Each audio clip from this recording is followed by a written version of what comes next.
Boa tarde, galerinha. Boa tarde, meninos e meninas da Escola Maria Júlia, alunos e alunas da professora Daisy. Boa tarde para vocês. Meu nome é Rafaela Molina, professora Rafaela, e eu vim falar com vocês hoje sobre duas coisas que eu gosto demais. Duas coisas que faz meus olhos, brilharem.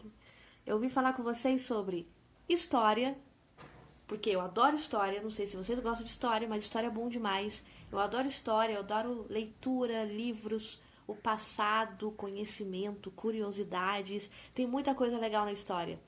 E a outra coisa que eu gosto muito é falar sobre nós mesmos. É falar sobre nós que moramos em Guaratinguetá, é falar sobre nós que moramos no Vale do Paraíba. Então, afinal de contas, do que será que nós vamos estudar e conversar hoje? A nossa conversa, o nosso bate-papo hoje é sobre a nossa cultura. Nós vamos conversar sobre o que é, afinal de contas, a cultura caipira do Vale do Paraíba. Ninguém tira o trono do estudar. Ninguém é o dono do que a vida dá. E o que eu gostaria de passar para vocês é que ser caipira é bom demais. Ser caipira está na nossa infância, está na nossa cultura, no nosso passado, está nas coisas mais simples que nós temos na vida vale paraibana. Como, por exemplo, quando a gente anda descalço e a gente gosta de pisar no mato, andar descalço no mato, ou quando a gente gosta de ir para a beira do ribeirão, tomar banho de cachoeira, ou quando a gente gosta de ir passear na roça, andar a cavalo, quando a gente cria galinha no quintal, quando a gente tem animais de estimação, quando nós escutamos músicas de moda de viola, quando nós escutamos músicas caipiras. Tudo isso é o que faz de nós pessoas caipiras, a cultura caipira. E por isso que é muito lindo, porque essa cultura, ela tem uma ligação muito forte com a natureza, ela tem uma ligação muito forte com os animais, ela tem uma ligação, né, é uma cultura rústica, então é uma cultura mais antiga, que tem fogão a lenha em casa, né? São que tem casas simples na roça, casas feitas de pau a pique. Depois pede para o professor explicar para vocês o que é isso. Então, são coisas rústicas que nós temos no nosso cotidiano, na nossa vida, na nossa infância e que nos remete ao que de fato é ser caipira.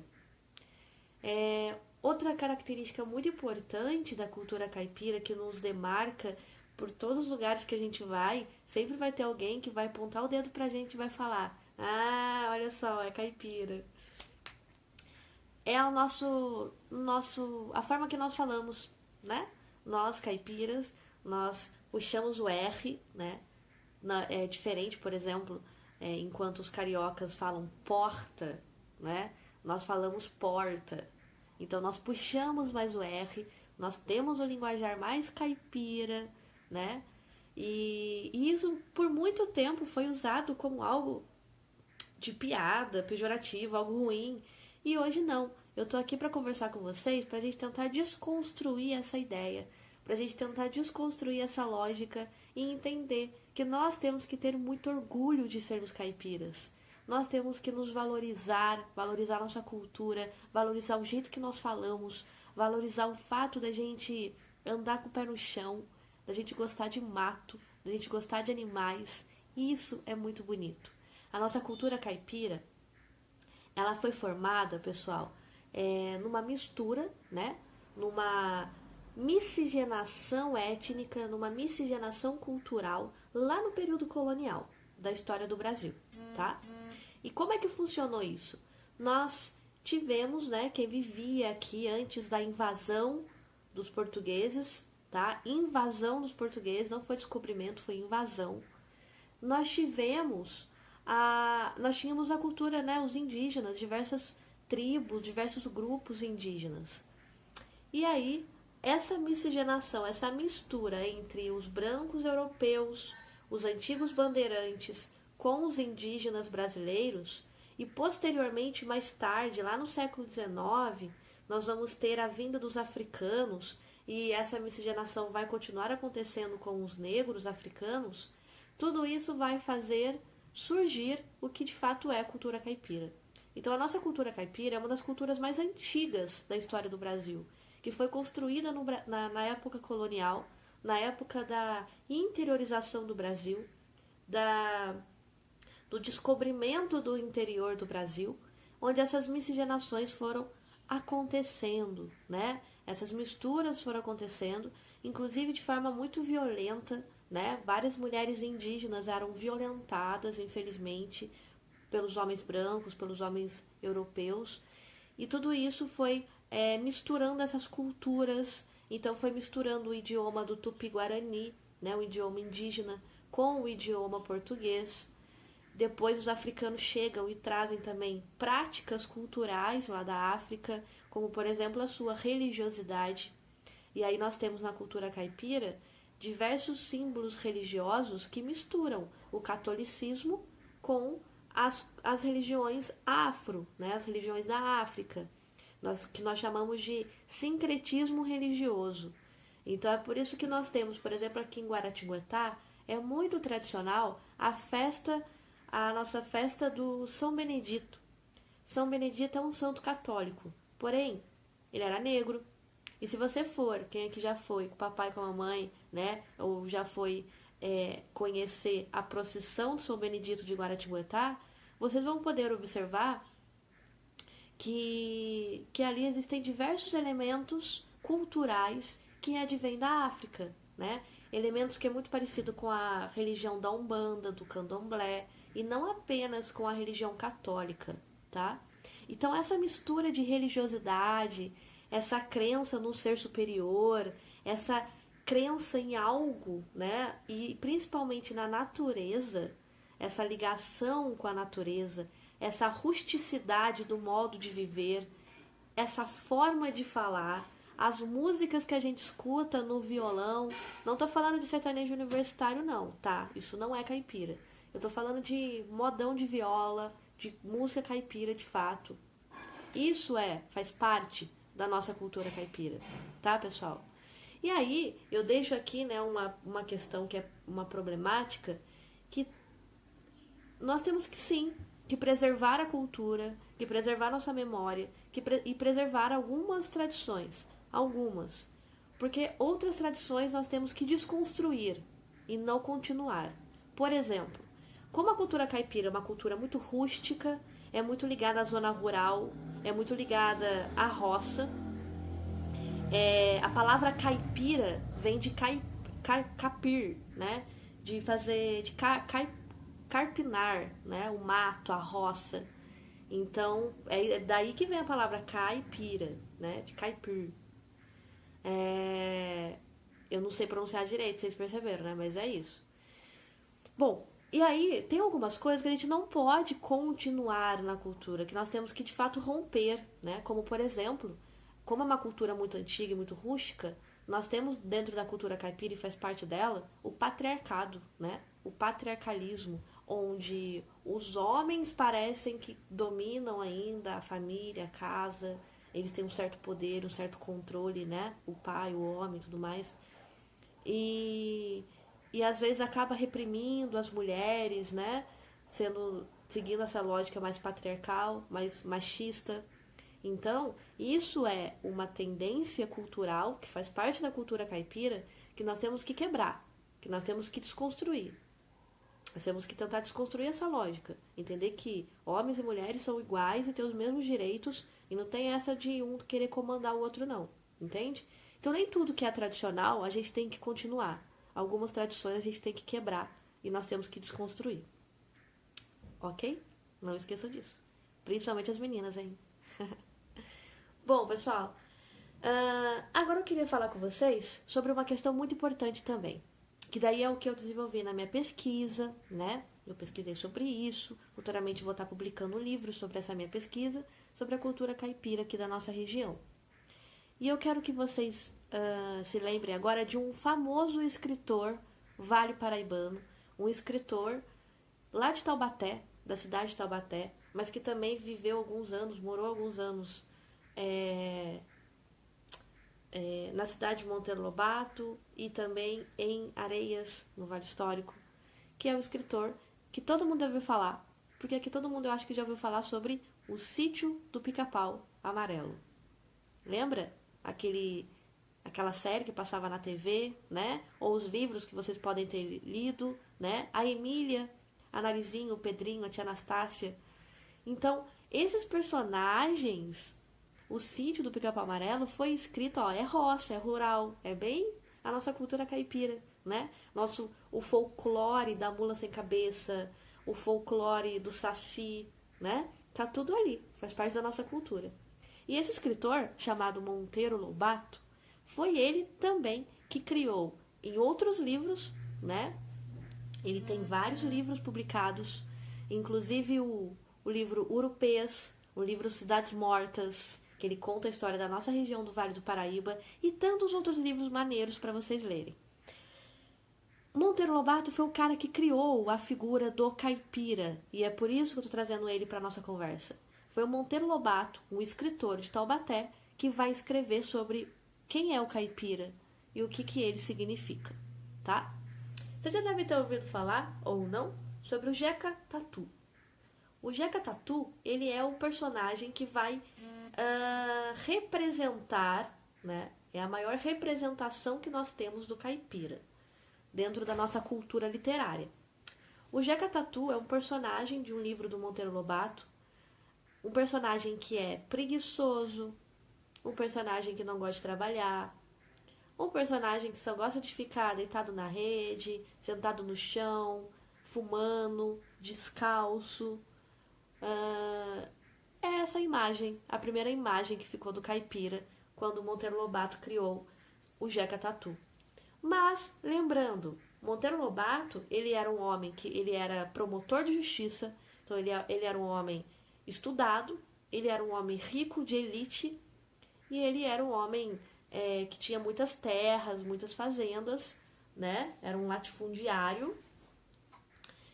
Portanto, ele era um homem que tinha poder, que era rico, e ele só não conseguia olhar para o pobre, que era o caipira, e enxergar aquele pobre, aquele trabalhador, como alguém que precisava de ajuda, né? Na verdade, ele olhava o caipira, aquele trabalhador da zona rural, e descascava, e falava muito mal dele, e falava mal dele nos seus livros. Ele escrevia falando mal do Jeca Tatu, né? Que o Jeca não prestava para trabalhar, que não prestava para nada. E é essa imagem do Jeca que vai ficar no nosso imaginário brasileiro. Por isso que ninguém gosta de ser chamado de caipira. E por isso que eu tô aqui, para tentar desconstruir essa lógica. A gente tem que passar a gostar, sim, de ser chamado de caipira, porque essa imagem do Jeca Tatu tá errada. Essa imagem que o Monteiro Lobato criou sobre o Jeca Tatu e sobre o caipira está errada. E ele próprio reconheceu isso. Bom, então vamos entender. Primeiro ele vai publicar um livro chamado Urupês, e é lá que ele cria o personagem do Jeca Tatu, onde ele vai falar muito mal do Jeca Tatu e vai criar essa imagem negativa do Jeca Tatu. Depois de alguns anos, ele vai criar um outro livro. Na verdade, ele vai criar um personagem para uma campanhas de remédios na época, porque na época estava tendo uma proliferação de doenças, né? Hoje nós estamos vivendo aí a pandemia, né, do Covid-19. Naquela época. Então, pessoal, naquela época, eles tinham outras doenças, né, que acabavam prejudicando a população da época. E como eles tinham muito verme, as pessoas que moravam na roça, né, eles tinham muito vermes e tal. E aí, para poder lançar, né, fazer a propaganda de alguns medicamentos, o Monteiro Lobato foi contratado e criou um personagem chamado Jeca Tatuzinho. Esse Jeca Tatuzinho era o quê? A representação de um caipira que é doente. E aí ele passou a ter uma outra visão sobre o caipira. É a segunda visão sobre o caipira do Monteiro Lobato. Veja bem, Monteiro Lobato ele vai ter 3 visões sobre o caipira. A primeira visão sobre o caipira é que o caipira ele é preguiçoso e é vagabundo. A segunda visão do caipira é essa do Jeca Tatuzinho, que é uma pessoa pobre, uma pessoa doente, e é por isso que ele não gosta de trabalhar, porque ele é doente. Ele tá cheio de vermes, cheio de bichos na barriga, como ele escreveu em um dos livros, e é por isso que ele não gosta de trabalhar. Por isso que ele é preguiçoso, né? Mas essa visão também não é legal, porque não é verdade. O povo caipira é um povo muito trabalhador. Quem trabalha na roça é um povo que rala muito, que trabalha muito. Então essa visão também é uma visão preconceituosa, né? E aí nós temos depois, já no final da vida do Monteiro Lobato, ele foi um escritor que foi preso pela ditadura de Getúlio Vargas. E quando ele estava na cadeia, na prisão, ele acabou entrando em contatos por cartas. Na época não tinha celular, não tinha WhatsApp, não tinha nada dessas coisas, né? Eles se correspondiam por cartas. E ele acabou entrando em contato com um grande político da história do Brasil, chamado Luiz Carlos Prestes. E esse Luiz Carlos Prestes começou a indicar algumas leituras. Veja bem, olha que importante. Por isso que leitura, por isso que ler é importante, pessoal. Porque a leitura, ela muda o seu pensamento e ela muda a forma que você vê as coisas.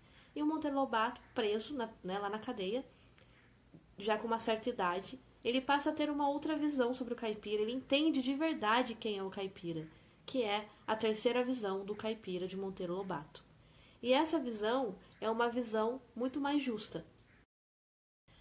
E por que era uma visão muito mais justa, né? Porque ele vai passar a enxergar o caipira como um trabalhador. Que o caipira ele não é vagabundo, como foi a primeira visão do Monteiro Lobato. O caipira não é um coitado doente, como foi a visão do Monteiro Lobato. O caipira é um trabalhador da zona rural, é um trabalhador pobre, que tem a sua mão de obra explorada pelos grandes fazendeiros, pela elite, né, pelos ricos do país. Então essa terceira visão é a visão do Monteiro Lobato, onde ele vai escrever um último livro chamado Zé Brasil, só que é um livro muito pouco conhecido, muito pouco lido, e infelizmente, a imagem do caipira que ficou no imaginário das pessoas no Brasil é o caipira preguiçoso, vagabundo, que não gosta de trabalhar. E não essa última visão do Monteiro Lobato, de um caipira que é um trabalhador da zona rural e é um trabalhador que é explorado pela lógica do capital e pelos latifundiários, pelos grandes fazendeiros. Então, os caipiras são trabalhadores livres, que não eram escravos, mas que também não eram ricos, não eram donos de terras. Eles tinham várias formas de economia, como era uma economia de subsistência, eles só plantavam e cultivavam aquilo que eles precisavam para a sua sobrevivência. Era uma economia de parceria, como eles não tinham terras, eles faziam parcerias com quem tinha terra para poder trabalhar para a pessoa e, em troca, ter um pedacinho de terra para construir uma casinha de pau a pique para eles poderem viver. Isso era ser caipira. Agora hoje, né? O que é ser caipira hoje? Ser caipira hoje é ser igual a gente. É ser como nós somos, sabe? Eu sou aqui, ó. Eu sou caipira, eu sou mulher, eu sou professora, eu tenho tatuagens, eu falo gíria, eu uso o celular e tudo bem. E moro na cidade, né? Infelizmente, porque eu queria muito morar na roça. Mas eu moro na cidade. E tudo bem, isso é ser caipira também. Caipira não é quem mora na roça. Caipira é quem mora no Vale do Paraíba. E se todos nós somos vale paraibanos, nós também somos. Nós somos todos caipira, tá? Tem uma frase, um filme, indico para vocês assistirem, os filmes do Mazzaropi. E o Mazzaropi, que também era de Taubaté, né, um ator, ele tem uma frase que ele diz: somos todos caipiras. E é verdade, nós somos todos caipiras. Mesmo a gente querendo ou não, a gente se orgulhando ou não disso, nós somos caipira. Eu, como historiadora, como professora, eu tenho muito orgulho de ser caipira. E eu vejo a cultura caipira como resistente, porque ela nunca deixa de existir. E as pessoas sempre se identificam como sendo caipiras. E é isso, pessoal. Espero que vocês tenham gostado desse bate-papo, dessa conversa, dessa história e da nossa cultura e que valorizem isso, tá? Ser caipira e valorizar a cultura caipira não é só fazer festa junina na escola no mês de junho, de julho, pintar o dente de preto, ficar banguela, usar roupas xadrez, chapéu de palha, bota e roupas rasgadas. Isso não é ser caipira. Isso é só uma coisa que criaram em cima da figura do caipira. Ser caipira é o que nós somos. E a gente tem que saber valorizar isso. Tá ok? Então é isso, pessoal. Tá vendo? Tudo é história, como diz Karl Marx. Tudo é história. Inclusive a nossa cultura, os nossos costumes, a nossa ligação com a natureza, o fato de a gente gostar de andar descalço, de a gente tomar banho no ribeirão, de termos galinhas, cavalos, vaquinhas e vários bichos. Isso tudo nos faz caipira. Isso tudo é história, tá bom? Então, professora Deise, muito obrigada por esse convite. Um beijo para os seus alunos, para as suas alunas. Espero que a gente possa se conhecer um dia pessoalmente.